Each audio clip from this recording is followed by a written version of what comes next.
Welcome, everyone. Today we're diving into the essential world of MLS rules and real estate compliance.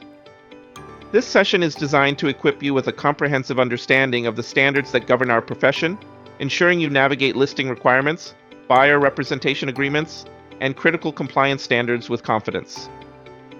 Our goal is to empower you to operate effectively and ethically in today's evolving regulatory landscape.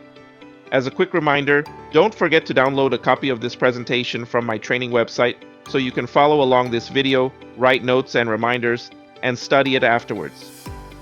The link to the training website to download the PowerPoint presentation is in the description of this video. And if you enjoyed this training, be sure to subscribe, like, and comment. Your feedback helps us grow and reach more agents like you. We have a packed agenda covering 4 critical areas. First, we'll review listing agreement requirements, focusing on proper authorization and signature protocols. Next, we'll tackle buyer representation rules, especially the new showing requirements and the necessity of written agreements. Then, we'll cover MLS compliance essentials to help you avoid common violations. Finally, we'll touch upon upcoming Department of Real Estate updates and statewide policy changes that will impact your practice. Let's start with a fundamental principle. Listings cannot be placed in the MLS without a fully executed written agreement. This isn't just a best practice, it's a mandatory requirement. Any agreement with partial signatures is considered insufficient and can lead to significant compliance issues. Always ensure all necessary parties have signed off before proceeding with any listing activities. When listing a property for sale, it is absolutely critical to obtain all necessary signatures. This means every individual who holds an ownership interest in the property must sign the listing agreement. Failing to secure all required signatures can invalidate the agreement and expose you to considerable risk. This is a non-negotiable step in the listing process. Ensuring proper authorization to list a property is paramount. Ideally, all owners should sign the listing agreement directly, providing clear and undeniable consent. If one owner is acting on behalf of others, they must possess documented legal authority, such as a power of attorney. If there's any doubt about proper authorization, always obtain written consent from all sellers. The risks of proceeding without complete and proper signatures far outweigh any perceived benefit of a quick listing. So, what happens when these critical steps are overlooked or executed incorrectly? The consequences can be far-reaching and severe, impacting not only your professional standing, but also your financial well-being. Understanding these potential pitfalls is key to avoiding them. Let's explore some of the serious repercussions that can arise from non-compliance. Listing a property with only partial signatures can lead to a cascade of serious problems. Imagine a scenario where unauthorized sellers back out of an offer. This can result in significant legal liability, potentially leading to lawsuits from buyers, sellers, and other involved parties. You could also face substantial association fines for MLS rule violations, which can escalate quickly. Furthermore, marketing a property without proper legal authority constitutes false advertising claims, damaging your reputation and inviting regulatory scrutiny. Missing signatures or improper authorization doesn't just create legal and financial risks, it also constitutes serious code of ethics violations. Article 3, duty to cooperate is breached when you market a property but cannot complete the transaction. Article 9, agreements in writing, mandates that all agreements be properly documented and authorized.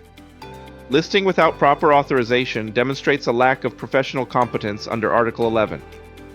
Finally, Article 12, accurate advertising is violated, as listing without authority is inherently false advertising. Now, let's shift our focus to buyer representation, an area that has seen significant changes recently. New rules are in effect, and it's crucial that every agent understands and adheres to them. These regulations fundamentally alter how we engage with and represent buyers, particularly concerning property showings and agreements. The class action settlement that concluded last year fundamentally transformed how buyer representation works. The most critical change is this: you cannot show a property, either virtually or physically, without a written buyer representation agreement in place. This applies to all property tours. Whether you're conducting a video walkthrough from your office or meeting clients at an open house, a signed agreement is a prerequisite. There are no exceptions to this rule. It's vital to understand the distinction between state law and MLS requirements regarding buyer agreements. State law generally requires a written agreement as soon as practicable. If you can document a client's refusal to sign after proper efforts, you might avoid state law violations. However, MLS settlement requirements are much stricter. You absolutely cannot show MLS-listed properties without a written agreement, regardless of documentation. Doing so risks substantial fines. When in doubt, always follow the more stringent MLS standard. Many buyers are hesitant to sign lengthy agreements early in the relationship. The Buyer Representation Agreement (PSA) form offers a practical solution. It allows for execution for just one day or for a single property, expiring unless an offer is made. This approach removes friction and ensures compliance without overwhelming the buyer. Always have PSA forms readily available to facilitate these initial engagements and maintain compliance. When accessing a property, strict adherence to the listing agent's instructions is non-negotiable. This includes using the lockbox properly, scheduling appointments in advance, and respecting all specified showing hours. Never enter a property in any manner not explicitly authorized in the MLS listing. Unauthorized access can lead to severe penalties, including fines and potential DRE action. Always prioritize compliance and professional courtesy. The Buyer Representation and Broker Compensation Agreement, or BRBC, is a critical document that specifies the exact amount or percentage an agent can collect. It's important to understand that you cannot retroactively increase your fee, even if the seller later offers more. This protects the buyer and ensures transparency. A key tip: carefully consider your BRBC compensation terms at the outset, as you are bound by what you agree to with your buyer client, regardless of what the seller ultimately offers. Now, let's move on to some essential MLS rules that are crucial for your daily operations. These are the guidelines that ensure the integrity and efficiency of our multiple listing service. Understanding and following these rules will help you avoid common pitfalls and maintain a high level of professionalism. There are strict rules for listing submission and accuracy. Listings must be submitted to the MLS within 2 business days. Missing this deadline can result in fines. You are personally responsible for the accuracy of all listing information, including agent remarks, linked content, and public fields, as other agents rely on this data. Furthermore, every listing must include photos, and you cannot use someone else's photographs without explicit permission, as unauthorized use can lead to copyright violations. The Coming Soon status is like a movie preview for a property. It alerts the market that a listing is on its way but not yet available for showings. Key limitations include a maximum duration of 21 days and a strict prohibition on actively marketing the property during this period. It's intended as advance notice, not an active listing. Use it strategically to build anticipation without violating marketing rules. Understanding various listing statuses is crucial for accurate MLS data. Hold status allows a seller to temporarily pause a listing without terminating the agreement, useful when a property is temporarily unavailable. Expired status occurs when the listing period ends without a sale, signaling to the market that the agreement has concluded. Proper status management keeps the MLS accurate and helps other agents understand each property's current availability and marketing status. When it comes to advertising other agents' listings, explicit permission is always required. You cannot promote or display another agent's active listing without their direct authorization. This includes sharing on social media, websites, or any other marketing channels.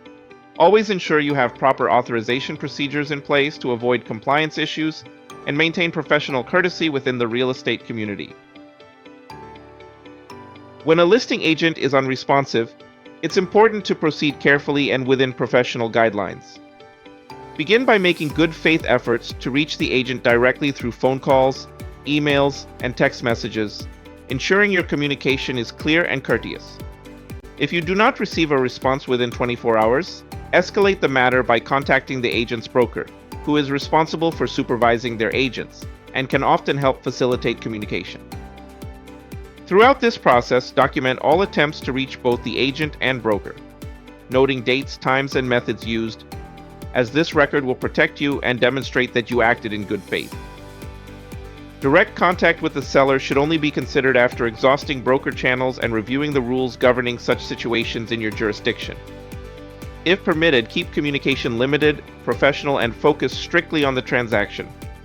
By following these steps, you ensure compliance with DRE regulations. MLS exclusions are a specific tool that allows a seller to opt out of having their property listed on the MLS under certain conditions. If a seller requests an exclusion, it must be properly documented and signed. This protects you, the agent, by demonstrating that the seller made an informed decision to not utilize the full marketing power of the MLS. Always ensure these forms are correctly completed and retained. It's imperative to understand the CRMLS citation policy, as consequences for violations can escalate quickly. Ignorance of the rules is not an excuse. Familiarizing yourself with this policy is a proactive step to protect your business and maintain your professional standing. Let's delve into the specifics of how this system works. CRMLS operates on a 3-strike system for citations. Receiving more than 3 citations within a single year automatically triggers a referral to the association as an ethical violation, which can lead to more severe repercussions. It's also important to know that very specific procedures govern how to appeal violations if you choose to challenge them. Understanding these rules is key to managing your compliance record effectively. If you receive a citation, you have options for appeal, each with significant implications. A paper review appeal involves submitting documentation for review without a hearing. The benefit here is that no additional penalties or fines can be imposed beyond the original citation, capping your exposure. Alternatively, a full hearing appeal is a trial-style proceeding. The major risk is that the panel can impose unlimited fines, and penalties can increase substantially if bad faith or deliberate delaying is determined. Consulting legal counsel before appealing is highly recommended. CRMLS provides extensive resources designed to keep you compliant and successful. Don't wait until you have a problem to explore them.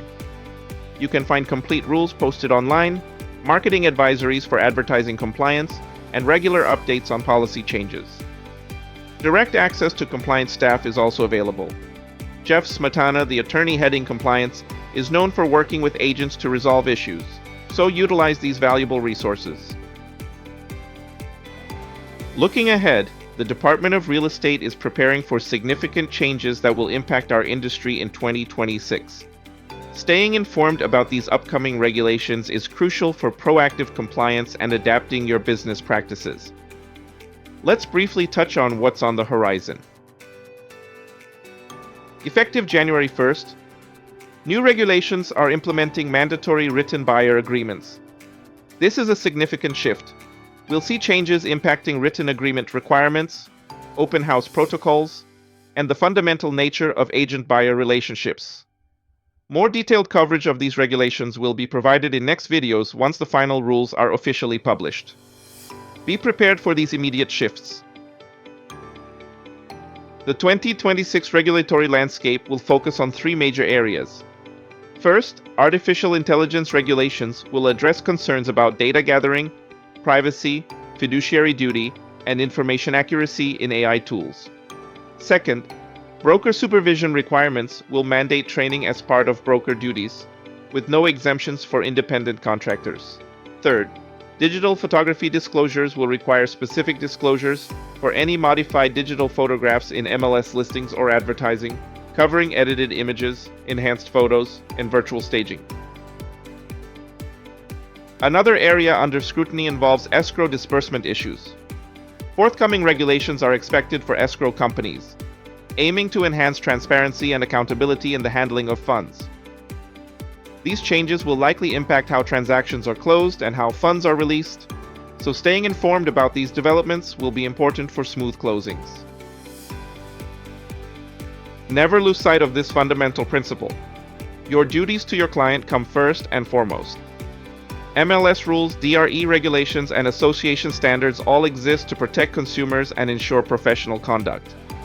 When you prioritize your fiduciary obligations, you naturally align with these broader requirements. Compliance isn't just about avoiding fines. It's about honoring the trust clients place in you. As the saying goes, the best way to avoid regulatory problems is to put your client's interests first in every decision you make. When in doubt, ask, what serves my client best? As a final reminder, don't forget to download a copy of this presentation from my training website so you can follow along this video, write notes and reminders, and study it afterwards. The link to the training website to download the PowerPoint presentation is in the description of this video. And if you enjoyed this training, be sure to subscribe, like, and comment. Your feedback helps us grow.